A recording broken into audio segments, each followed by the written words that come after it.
Les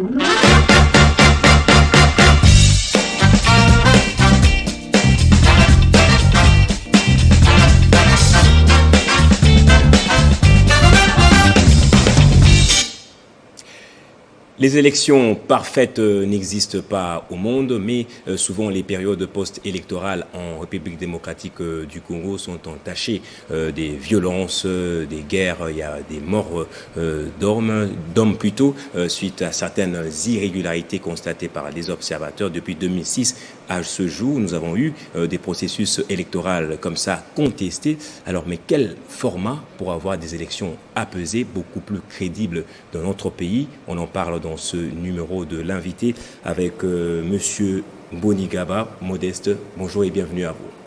Bonjour Monsieur le journaliste.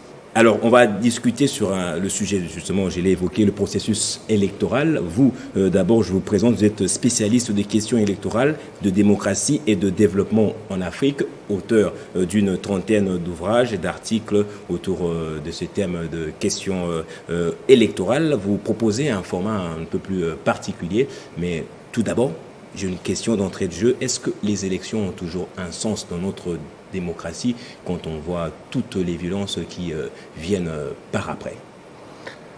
Merci beaucoup pour l'occasion que vous m'offrez de pouvoir donner mon point de vue sur le déroulement du processus électoral dans notre pays depuis, vous l'avez dit, depuis 2006. En fait, moi je prends depuis le discours de la Baule, c'est-à-dire depuis le discours de François Mitterrand, au début des années 90, qui incitait les régimes africains à se démocratiser pour espérer continuer à bénéficier de l'aide au développement. C'est comme ça que du jour au lendemain, on a vu les dictateurs se muer en démocrates du jour au lendemain. C'était déjà un mauvais départ, ça. Qu'un dirigeant qui est régné pendant 30 ans, seul, sans pluralisme, sans opposition, du jour au lendemain, il dit maintenant aussi, moi aussi je deviens démocrate. C'est là que je me suis dit que la démocratisation en Afrique, c'était vraiment une vaste blague. Parce que c'est là qu'on a montré qu'il n'y avait pas de contenu. On voulait juste adopter la procédure démocratique, c'est-à-dire une certaine régularité, tous les 5 ans on va voter, on va laisser aussi quelques opposants s'exprimer, on va avoir quelques syndicats de plus, etc. Qu'est-ce qui devait être fait? Ces dictateurs que vous appelez, justement, devaient tous passer le flambeau, sans exception. Ah oui, parce qu'on change littéralement de système. Mais quand vous dites, voilà, non, vous pouvez continuer, c'est bien, comme maintenant vous acceptez qu'il y ait l'opposition. Non. Est-ce que la démocratie, c'est d'abord des personnes ou le système en soi, les mécanismes mis en place pour assurer que nous sommes dans un état démocratique, notamment le pluralisme politique, la liberté d'expression? Est-ce que c'est d'abord les personnes? La démocratie, c'est un état d'esprit. Ce n'est pas seulement... Qui ne peut pas être communiqué par un vieux dictateur? Non. Non, je ne crois pas qu'un vieux dictateur puisse du jour au lendemain se muer en démocrate. Non, okay. Je n'y crois pas. Parce que c'est des réflexes. Vous voyez, d'ailleurs, j'ai même écrit un livre pendant cette période-là. Je disais, voilà, si vous prenez Mobutu, seul, vous l'amenez à Washington, vous dites maintenant, c'est vous le président des États-Unis. Et vous prenez, je ne sais pas qui était au pouvoir à l'époque, je crois que c'était Clinton, vous prenez Clinton, vous l'amenez à Badolité. Vous êtes à partir d'aujourd'hui président de la République du Zaïre à l'époque. Okay. Eh bien, c'est Mobutu qui va changer. Arrivé aux États-Unis, il va changer, il va devenir démocrate. À cause du système, à cause des mécanismes. Parce que le système qu'il trouve là ne laisse de marge à rien d'autre. Et Clinton, qui était démocrate jusqu'à la moelle des os, arrive à Bado, on en fait un dictateur.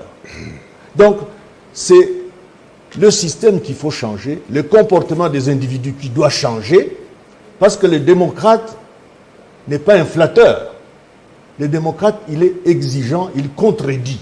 Est-ce que, je reformule ma question, est-ce que nos élections organisées depuis 2006 donnent du sens à notre démocratie? quand on voit des contestations allant jusqu'à dire qu'il y a des personnes qui ont été fabriquées, qui ont gagné des élections fabriquées, notamment sur tout le plan au niveau des élections législatives, des élections provinciales. Est-ce que ça donne vraiment du sens à notre démocratie jusqu'à présent? Ce n'est pas pour rien que moi, dès le départ, j'ai tous les écrits dont il s'agit là. C'est justement autour de ça. J'ai à l'esprit les livres que j'ai écrits intitulés « Croisade contre la médiocratie ». Parce que pour moi, ce qu'on nous servait là, c'était un mélange de médiocrité avec un peu de démocratie, et ça forme ce que j'appelle la médiocratie. Donc, dès le départ, j'ai considéré que la démocratisation de l'Afrique, c'était de la vaste blague. Parce que justement, les individus ont continué à être comme avant, c'est-à-dire le président qui arrive, c'est leur roi, ils dansent, ils sont prêts à se mettre à plat ventre, etc. Donc, ils n'ont pas compris que c'est un esprit nouveau, que la démocratie, c'est la contradiction à la base. S'il n'y a pas de contradiction, il n'y a pas de démocratie. Lorsque vous êtes dans un régime unanimiste où on veut que tout le monde dise la même chose, vous êtes très très loin de la démocratie. Ok, on va parler maintenant des contentieux qui mettent à mal notre processus électoral, même notre démocratie. Il n'y a pas que ce que vous avez évoqué, notamment des vieux dictateurs qui ont amené la démocratie à leur manière, qui ont essayé un peu de fabriquer une démocratie pour leur propre avantage. Il y a aussi des fâcheux précédents que vous évoquez dans vos livres, en RDC, notamment lors de la désignation du président de la CENI. Nous sommes ici au niveau de la Sand City. Les politiques ont décidé de mettre à la tête, plutôt de confier la désignation du président de la CENI par les confessions religieuses. Il y a eu une première contestation avec Malou Malou. Ensuite, il y a eu d'autres personnes que nous connaissons, Ngoï Mulunda, Corneille Nanga, jusqu'à aujourd'hui, Denis Kadima, qui est toujours contesté. Vous vous dites qu'il y a un fâcheux précédent qui devait être résolu dès le début à Sand City. Oui, c'est que justement, on a cru qu'il suffisait de dire « Ah, nos pères les évêques, nos pères les pasteurs, ils sont certainement animés de bonne volonté, ils ne chercheront que le bien de la nation. » Très bien. Eux, peut-être, peuvent être animés de bonne volonté, mais le pouvoir en place, lui va chercher à contrôler le processus électoral. Donc, derrière disons les apparences de dire, voilà, les églises, c'est quand même les hommes de Dieu, donc on peut fermer les yeux, ils vont faire les choses proprement. Oui, d'accord, mais lorsqu'on est en face d'un pouvoir, et qu'on sait par définition que le pouvoir corrompt, c'est par définition, hein, et le pouvoir absolu corrompt absolument. Alors, donc, si vous avez en face un pouvoir qui va toujours chercher à contrôler les choses, et donc à chercher à corrompre, vous pouvez amener des gens venant de Mars ou de Jupiter ou de je ne sais pas quelle planète, et les mettre en face d'un pouvoir comme celui-là, à l'intérieur d'un système corrompu, qui n'est pas justement un système démocratique, et qui risque donc de continuer à vouloir contrôler tout ce qui se passe, eh bien le risque est grand que celui qu'on désigne, quel que soit son visage, soit exposé à la corruption. Donc il faut s'imaginer que c'est tout un système qu'il faut changer pour espérer que les élections, d'ailleurs ailleurs il n'y a pas de commission, c'est le ministère de l'Intérieur. Parce que là-bas, il y a des contre-pouvoirs, tout fonctionne, donc le ministre, il sait qu'il ne peut pas ne pas respecter les règles, et donc à ce moment-là, il n'y a pas d'inquiétude. Nous, le problème est né d'où? Le problème est né du fait qu'il n'y avait plus de confiance dans les gouvernants de l'époque. Alors on a cru que, bon, comme il y a rupture de confiance, on va chercher une structure... Des tierces personnes. Oui, qui viennent d'ailleurs pour s'occuper de ça. On a perdu de vue que... Il reste corruptible. Il reste corruptible. Et aujourd'hui, moi je suis d'avis qu'on est arrivé au bout d'un cycle. C'est-à-dire que aujourd'hui, la rupture est consommée, quelle que soit la personne qu'on pourrait choisir éventuellement si on continue à dire non, Kadima n'est pas légitime, quelle que soit la personne qu'on désignerait dans la configuration actuelle, il n'arriverait pas à faire consensus autour de lui. Parce que c'est tout le système, toute l'expérience de démocratisation qui est en fait arrivée à son terme. Donc elle a montré ses limites, il faut passer à autre chose. Vous auriez proposé quoi si vous aviez été là? Parce que, à mon avis, il semble que la solution de faire intervenir des structures tierces, notamment les religieux, était l'issue la plus meilleure. Effectivement, c'est pour cela que moi je suis arrivé à la conclusion qu'il faut sortir des sentiers battus. De ne plus continuer à chercher, à demander aux confessions religieuses, cherchez-nous encore quelqu'un, peut-être que vous arriverez à trouver le saint. Le saint, non. Je crois qu'il faut considérer que cette expérience a montré ses limites, c'est la fin d'un système qui a mal tourné. Alors, c'est un système qui a mal tourné, qui montre ses limites jusqu'à ce jour. Le cordon ne s'accorde toujours pas entre l'État et les religieux, même si les chefs de l'État avaient convoqué tous les évêques. Mais aujourd'hui, apparemment, le torchon brûlerait un tout petit peu. Et vous mettez en place, vous proposez la mise en place d'un choix courageux, je l'appelle bien courageux, ce que nos élections soient pilotées par l'Union africaine.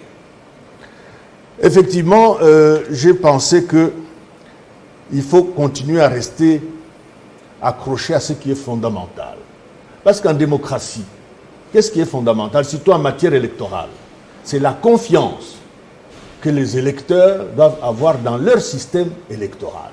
C'est-à-dire que quels que soient les résultats qui sont proclamés, tout le monde s'incline et dit, bon, c'est la loi du genre, il faut qu'il y ait un gagnant et des perdants.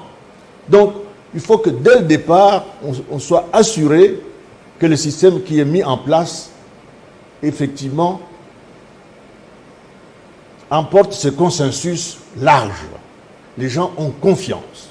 Quels que soient les résultats, on aura affaire à des résultats crédibles, vrais, sincères. Si cette confiance n'existe plus, qu'est-ce qui arrive? D'abord, on assiste à des abstentions en masse. C'est là qu'on trouve des expériences, on vous dit, voilà, taux de participation 20%, mais le candidat lui a 80% de 20%.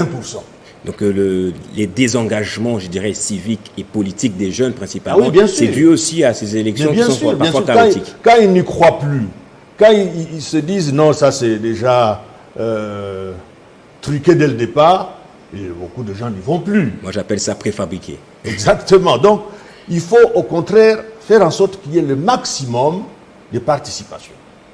C'est ce qui est fondamental en démocratie, surtout en matière électorale.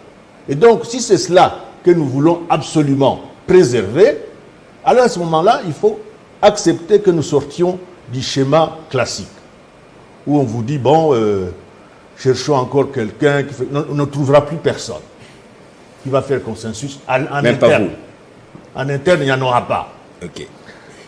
Et donc, il faut chercher la voie de sortie. Un choix courageux. Choix courageux. Et ça tombe bien, notre président est président de l'Union africaine. N'est-ce pas? Ok. Pourquoi ne pas dire, voilà... Il est fait mandat déjà. Et oui, mais pourquoi ne pas dire, voilà, pour départager tout le monde.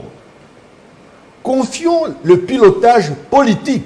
Je parle bien de pilotage politique, c'est-à-dire que où on n'aura plus de dire, voilà, mais c'est le gars de tel opposant ou de tel parti ou de tel ceci. C'est l'Union africaine. Et quand je parle de l'Union africaine, naturellement, je ne suis pas naïf pour croire qu'il suffit seulement de faire venir quelques personnes ici venant de tel ou tel pays, n'importe lequel. Non. Moi, quand je parle de l'Union africaine, j'ai à l'esprit un certain nombre de pays qui ont démontré qu'ils sont sérieux dans ce domaine. Ce n'est pas n'importe quel pays, le Botswana, qui va contester que le Botswana puisse être un exemple pour la démocratie en Afrique. Le Ghana. Le Ghana, depuis Jerry Rawlings, a démontré qu'il est effectivement embarqué sur la voie de la démocratie de façon, disons, quasiment irréversible. Quand vous avez cité ces deux-là, vous devez faire un effort pour chercher encore. Hein?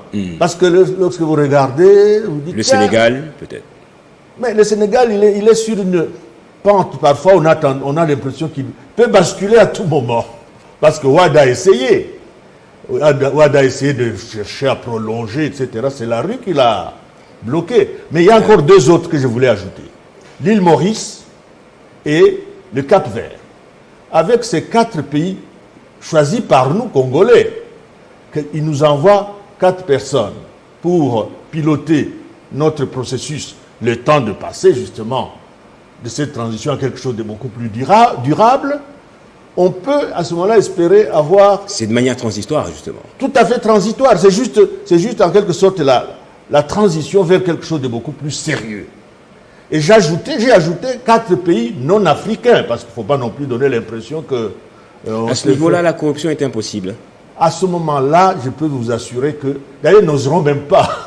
Qui osera aller dire à des messieurs comme ça, dire, bon, écoutez, il y a une Jeep. Hein. On vous publie tout de suite. Tout de suite. C'est lui qui va vous accuser. Au niveau non africain, j'ai dit, il y a aussi, il ne faut pas non plus être naïf, tous ces pays qui ont été nos colonisateurs, il ne faut pas les mettre dedans. Tous ces pays qui ont... Oui, on va parler des pays en dehors de l'Union africaine ou de l'Afrique, que justement, est-ce que pour repartir du bon pied, nous devrions hypothéquer notre souveraineté? Voilà encore un mot qui n'a plus de sens chez nous. Vous avez le MONUSCO ici depuis 20 ans et vous continuez à parler de souveraineté. Vous avez le FMI qui est votre... C'est notre seul orgueil maintenant. On a pu organiser des élections sans frais, sans financement extérieur. Quand vous parlez de souveraineté, le reste du monde rit sous cap en disant, donc ils croient qu'ils sont encore souverains.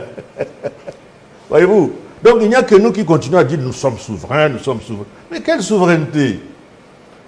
L'Afrique, déjà, ce sont des petits États africains qui nous malmènent ici. Le FMI, c'est le FMI qui nous dicte la politique économique, etc. Il n'y a pas de souveraineté. C'est ça justement qui nous pousse à regarder la réalité en face et à constater qu'en 60 ans d'indépendance, nous avons fait fausse route. Parce qu'aujourd'hui, manifestement, nous n'avons pas réussi à construire un État, une nation, rien du tout. C'est la dernière question. Alors, vous dites également, pour renforcer la légitimité, la crédibilité de nos élections, nous devons faire intervenir quelques pays européens de qui on ne trouve pas quelques relents néocolonialistes. Ça, ce sont vos mots. Vous évoquez quelques autres pays. C'est aussi important d'avoir des pays au-delà de l'Afrique. Je crois que c'est important parce que il faut montrer au monde que nous avons, nous aussi, compris ce qui se passe réellement. Parce que nous avons jusqu'ici donné l'impression que nous ne comprenions pas ce qui se passait.